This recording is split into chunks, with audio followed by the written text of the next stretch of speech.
ఫిబ్రవరి 14న జరిగే అధిక జన మహాసంకల్ప సభకు లక్షలాదిగా తరలిరండి. స్థలం Bible mission grounds, Nagarjuna university ఎదురుగా, గుంటూరు. 6 గ్యారంటీల అమలు కాదు, ఆడబిడ్డల ప్రాణాలకు భద్రత కావాలంటున్నారు BSP chief RS Praveen Kumar. గత కొద్దిసేపు క్రితం సూర్యాపేట ఆందోళన కార్యక్రమంలో ఆయన భాగస్వామ్యమయ్యారు. ఇటీవల వసతి గృహాలు, ఆశ్రమ పాఠశాలల్లో జరుగుతున్నటువంటి అనేక ఇబ్బందులపై కావచ్చు, విద్యార్థుల ఆత్మహత్యలపై ఆయన గలం విప్పుతున్నారు. ప్రస్తుతం మనకు అందుబాటులో ఆర్ఎస్పీ చీఫ్ ప్రవీణ్ కుమార్ ఆయన మరి నిమిషాలు తెలుసుకునే ప్రయత్నం.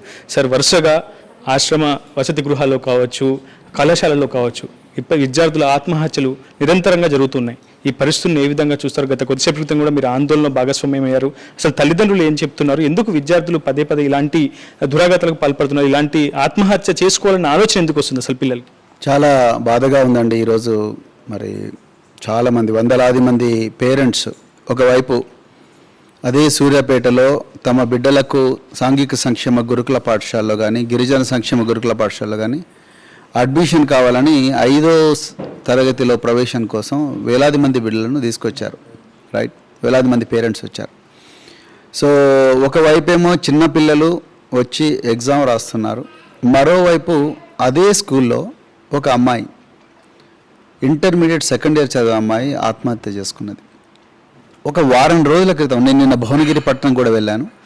వారం రోజుల క్రితం ఒక 2 అమ్మాయిలు, భవ్యశ్రీ తర్వాత వైష్ణవి అని 2 అమ్మాయిలు అనుమానాస్పద పరిస్థితిలో మరి వాళ్ళు కూడా ఉరేసుకున్నారు.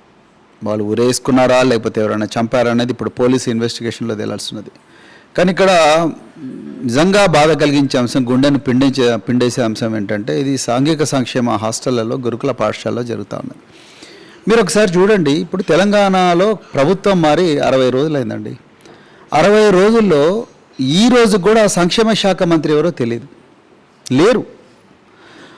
ఇలా మీరు చూడండి, మంత్రులుగా ఎవరిని అపాయింట్ చేశారు అంటే, ఏ శాఖలకు అపాయింట్ చేశారు మంత్రుల్ని? రెవెన్యూ శాఖ అపాయింట్ చేశారు, నీటిపారుదల శాఖ అపాయింట్ చేశారు, దాని తర్వాత రవాణా శాఖకు అపాయింట్ చేశారు, కమర్షియల్ ట్యాక్సెస్కి అపాయింట్ చేసినారు, వీటికి సినిమాటోగ్రఫీకి, ఐటీ రంగానికి, మున్సిపల్ అడ్మినిస్ట్రేషన్కు, ఇంకా వీటికి చేశారు, ఇండస్ట్రీస్కు చేశారు.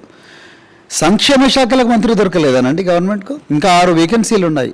అంటే ఓట్లేసేదేమో ఎస్సీలు, ఎస్టీలు, బీసీలు, మైనారిటీలు, వాళ్ళకేమో మంత్రులు దొరకరు. కానీ ఆగమేఘాల మీద నీటిపారుదల శాఖకు, రెవెన్యూ శాఖకు, అదేవిధంగా ఇంకా కమర్షియల్ ట్యాక్సెస్కు, ట్రాన్స్పోర్ట్కు, వీటన్నిటికీ, ఇండస్ట్రీస్కు, ఐటీకి, వీటన్నిటికీ వేశారు. ఒకవైపు ప్రాణాలు పోతున్నాయని పిల్లలు ఏడుస్తున్నారు, మా పిల్లలు చనిపోతున్నా తల్లులు ఏడుస్తున్నారు, మా హాస్టళ్లకు పక్కా భవనాలు లేవని అధికారులు ఏడుస్తున్నారు. వాళ్ళ గురించి పట్టించుకోకుండా ముందు వాళ్ళకి మినిస్టర్ పెట్టిండ్రు. ఇవాళ మేము ధర్నాలో పాల్గొన్నాం. మాకు హామీలు ఇచ్చేయడానికి ఎవరు వచ్చిండ్రు? వాళ్ళ తల్లిదండ్రుల కన్నీళ్లు దుర్చడానికి వచ్చిన వ్యక్తి ఎవరు లేరు. ఓ నామకే వస్తే జాయింట్ కలెక్టర్ని పంపించిన, ఆయన కూడా నేను పేపర్ మీద రాసివ్వని అంటాడు. మరి ఎవరు తీసుకోవాలి బాధ్యత? సో ఇది పరిస్థితి. అంటే ఆనాడు తెలంగాణ రాష్ట్ర సమితి వాళ్ళు 10 సంవత్సరాలు రూల్ చేసిండ్రు. వాళ్ళ టైంలో పూర్తిగా రాష్ట్రం శిథిలం అయిపోయింది అని చెప్పే కదా ఈరోజు కాంగ్రెస్ పార్టీకి అధికారం ఇచ్చింది. కాంగ్రెస్ పార్టీ కూడా 60 రోజులైంది, ఇంతవరకు ఆత్మహత్యల పరంపర నడుస్తూనే ఉన్నది. మొన్న ఇప్పటికీ ఈ రోజు నాటికి దాదాపు 60 మంది పిల్లలు సంక్షేమ హాస్టల్లో చనిపోయారు. నిజంగా చాలా బాధాకరం సార్. ఇప్పుడు మీరు క్షేత్రస్థాయిలో పర్యటిస్తున్నారు, విద్యార్థుల ఆత్మహత్యకు గురైనటువంటి విద్యార్థుల కుటుంబాలను కూడా పరామర్శించారు. అసలు ఏం సమాధానం ఇస్తున్నారు? తల్లిదండ్రులు ఏం చెప్తున్నారు? క్షేత్రస్థాయిలో అసలు విద్యా వ్యవస్థ ఈ విధంగా, సరే నాణ్యతా ప్రమాణాలు అటు ఉంచితే కనీసం పిల్లల భద్రతకు సంబంధించిన అంశాలపై కూడా అనేక అనుమానాలు తలెత్తున్నాయి. ఎట్లా ఉంది అసలు క్షేత్రస్థాయిలో? బాగాలేదండి, చాలా దయనీయంగా పరిస్థితి ఉన్నది. అదే చెప్తున్నాను నేను. ఇప్పుడు మా విషయంకి వచ్చేవరకేమో మీరు ఏమాత్రం సౌకర్యాలు కల్పించకుండా మా పిల్లల్ని కోడిపిల్లలాగా, కుక్కల్లాగా, నక్కల్లాగా పడేస్తారు. ఓకే, సో మీ పిల్లలేమో ఇంటర్నేషనల్ స్కూల్స్, ఓక్ రిడ్జ్, లేకపోతే ఢిల్లీ పబ్లిక్ స్కూలు, లేకపోతే ఇంకా రకరకాల ఇంటర్నేషనల్ స్కూల్లో ఐబీ కరికులంతో మీ పిల్లలు చదివిస్తున్నారు.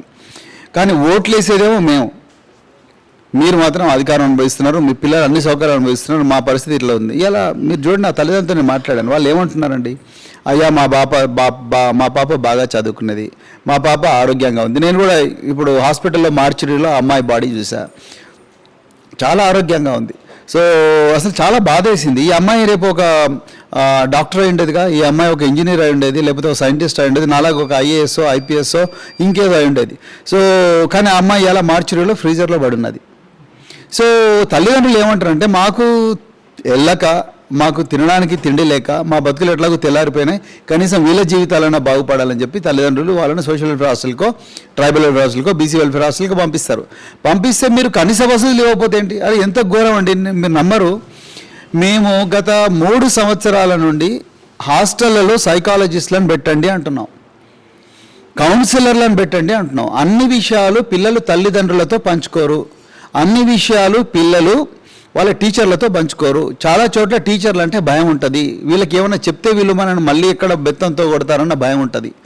తల్లిదండ్రులు పోయి టీచర్లకు కంప్లైంట్ చేస్తే కసి అంతా పిల్లల మీద తీర్చుకుంటారన్న భయం పిల్లలకు ఉంటుంది. అందుకొరకే మమ్మీ డాడీలను ఎవరిని కూడా ఉపాధ్యాయులు కంప్లైంట్ చేయనివారు. మరి ఈ క్రమంలో వాళ్ళ బాధలు ఎవరికి చెప్పుకోవాలి? సో అందుకొరకు మేమేమన్నాం, ఒక కౌన్సిలర్ని పెట్టండి అన్నాం, లేకపోతే ఒక సైకాలజిస్ట్ని పెట్టన్నాం. 3 సంవత్సరాల నుంచి పోరాడుతున్నాం, ఇంతవరకు ఎవరు అక్కడ ఆ ప్రభుత్వం అంటలేదు అంటలేదు, ఇప్పుడు ఈ ప్రభుత్వం అంటలేదు. మీరు చూడండి, అసెంబ్లీ నడుస్తూ ఉంది, ఇప్పుడు అసెంబ్లీది 3వ రోజు బడ్జెట్ సమావేశాలు జరుగుతున్నాయి. ఒక్క నిమిషము మౌనం పాటించడానికి వీళ్ళకి టైం దొరుకుతలేదా? ప్రతిపక్షాలు మాట్లాడతలేవు ఈ పిల్లల గురించి. ఇక్కడ అదే క్వశ్చన్ మిమ్మల్ని నేను అడగాలనుకుంటున్నాను సార్. విద్యార్థులే దేశ భవిష్యత్తు అని చెప్పి అన్ని రాజకీయ పార్టీల ప్రతినిధులు కావచ్చు, క్షేత్రస్థాయిలో చెప్తూ ఉంటారు. కానీ అటు ఇలాంటి సమస్యలు ఉత్పన్నమైనప్పుడు కావచ్చు, ఇలాంటి ఘటనలు పునరావృతం కాకుండా ప్రభుత్వం కాదు అటు ప్రతిపక్షాలు కూడా ఈ అంశాలపై కనీసం అసెంబ్లీలో చర్చించకపోవడం అనేది ఏ విధంగా చూడాలి? ఏ విధంగా చూస్తాము? వీళ్ళ మనసంతా, వీళ్ళ గుండెంతా ఇవన్నీ ఎక్కడున్నాయంటే భూముల మీద ఉన్నాయి. మీరు చూడండి బ్రదర్, ఇప్పుడు ఇక్కడ రోజు మీరు న్యూస్ చూసి ఏమనిపిస్తుంది? ఆ అధికారి ఈ భూదందా, శివబాలకృష్ణ ఇంట్లో ఏసీబీ సోదాలు, ఆ పెద్ద ఎత్తున దొరికిన భూమిపత్ర లబ్ధాలు, దాంట్లో సోమేష్ కుమార్ పేరున్నది ఒక ఆయన, రజత్ కుమార్ పేరున్నది ఒక ఆయన, అరవింద్ కుమార్ పేరున్నది ఒక ఆయన, తర్వాత ఇంకొక దగ్గర 300 ఎకరాలు సంపాదించింది ఇంకొక అధికారి, తర్వాత దీని వెనుక అంతా కూడా పెద్ద ఎత్తున కోకాపేట, వట్టినాగులపల్లి, ఎక్కడ చూడు భూదందా, 30,000 ఎకరాల అసైన్డ్ భూమిని గుంజుకున్నారు. వీళ్ళందరి ఇంట్రెస్ట్ అంతా కూడా ఆ భూముల మీదనే ఉన్నది.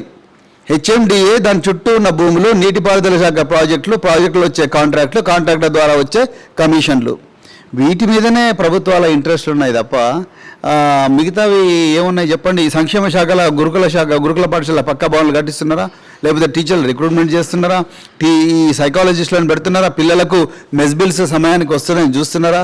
లేదు. వాటి గురించి ఎవరు మాట్లాడుతున్నారు? మేము మండలానికి ఒక ఇంటర్నేషనల్ స్కూల్ అన్నారు, 6 గ్యారంటీలు అన్నారు. మీరు ఇప్పుడు అన్నారుగా 6 గ్యారంటీలు కాదు, మేము ఇప్పుడు ఇవాళ తల్లిదండ్రులు ఏమంటున్నారు? అయ్యా మీ ఫ్రీ బస్ సౌకర్యం మాకు అవసరం లేదు, మీ ఫ్రీ బస్సు సౌకర్యం మాకు లేకపోయినా పర్వాలేదు, ఆ గ్యారంటీ లేకపోయినా పర్వాలేదు, మా పిల్లల ప్రాణాలకు గ్యారంటీ ఇవ్వండి అంటున్నారు, మా పిల్లల భవిష్యత్తు గ్యారంటీ ఇవ్వండి అంటున్నారు. దాని గురించి ఏమైనా మాట్లాడుతున్నారా? ఇవాళ 6 గ్యారంటీల్లో విద్యా చేయూత ఒక గ్యారంటీ. ఎక్కడుంది విద్యా చేయూత? విద్యార్థుల మీద చేతబడి చేస్తుంది ప్రభుత్వం. నిజంగా చెప్తున్నా, విద్యార్థులకు చేయూత కాదు, చేతబడి చేస్తున్నారు మీరు, బాణామతి చేస్తున్నారు ఈ విద్యార్థుల మీద. లేకపోతే ఏంటి? ఎట్లా చచ్చిపోతారు పిల్లలు? ఆ బస్సు ఛార్జీలు 5 నెలల వరకు రావు, గురుకుల పాఠశాలలో ఉపాధ్యాయులకు జీతాలు రావు, వాళ్ళు ఎట్లా పని చేస్తారు? సౌకర్యాలు లేవు. నిన్న పోతే ఒక ప్రైవేట్ బిల్డింగ్లో హాస్టల్ ఉంది, కోడి పిల్లల కన్నా ఘోరంగా ఉంది. ఆ పైన ఎక్కి మంచం మీద ఎక్కి కొక్కే ఉంది, ఆ కొక్కానికి చున్నీ కట్టుకున్నారు, చచ్చిపోయినారు. అంటే చనిపోవాలన్న ఆలోచన ఈ పిల్లలకు ఎందుకు వస్తుంది? ధనవంతుల కుటుంబాలు ఎందుకు రాదు? పేదల కుటుంబాలు ఎందుకు వస్తుంది? ఎప్పుడు పేదలే చావాలన్నా చనిపోవడం? అంటే ధనవంతులు చావాలని కాదు, అసలు వాళ్ళకు రానప్పుడు ఆలోచన మాకెందుకు వస్తుంది?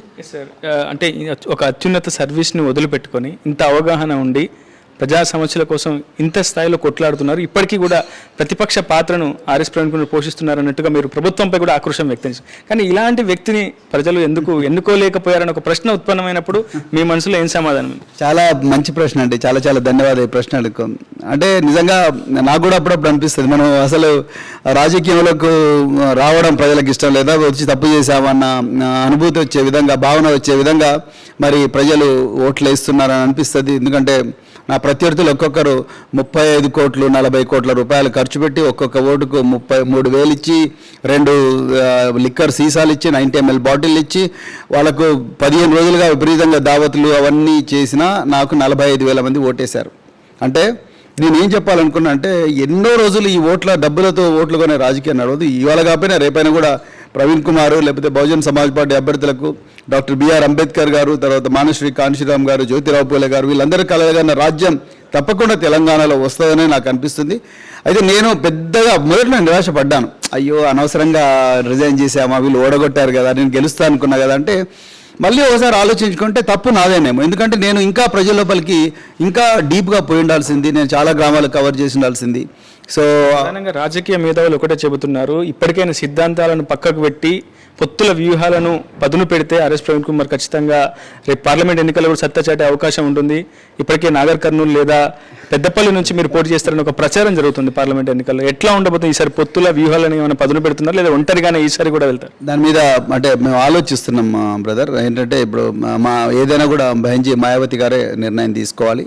సో దాని మీద నేను నిర్ణయం తీసుకోవడం కాదు, ఎందుకంటే జాతీయ పార్టీ మాది. సో బహంజీ కుమారి మాయావతి గారే నిర్ణయం తీసుకోవాలి. తప్పకుండా వారు మాకు దిశానిర్దేశం చేస్తారు. వాళ్ళు పొత్తులతో ఇవ్వమంటే పొత్తులతో పోతాం, లేదు అంటే ఒంటరిగానే పోతాం. ఏదేమైనా కూడా తెలంగాణలో నేను ఇంతకుముందు మన ఇద్దరం కలిసి మాట్లాడుకున్నట్టుగా తెలంగాణలో ఉండే 99% బహుజనాల ప్రజల గొంతుకల కోసం ఏ వ్యూహం ఏ ఎత్తుగడ అనుసరించాల్సి వస్తే ఆ ఎత్తుగడ బహంజీ మాయావతి గారి ఆశీర్వాదంతో అనుసరిస్తాం. ఇప్పటికైతే 60 రోజులైంది. ప్రభుత్వ పాలనను ఒక మాటలో చెప్పాలంటే ప్రవీణ్ కుమార్ రెడ్డి ప్రచారం మాత్రమే ఉంది, ఆచరణ లేదు.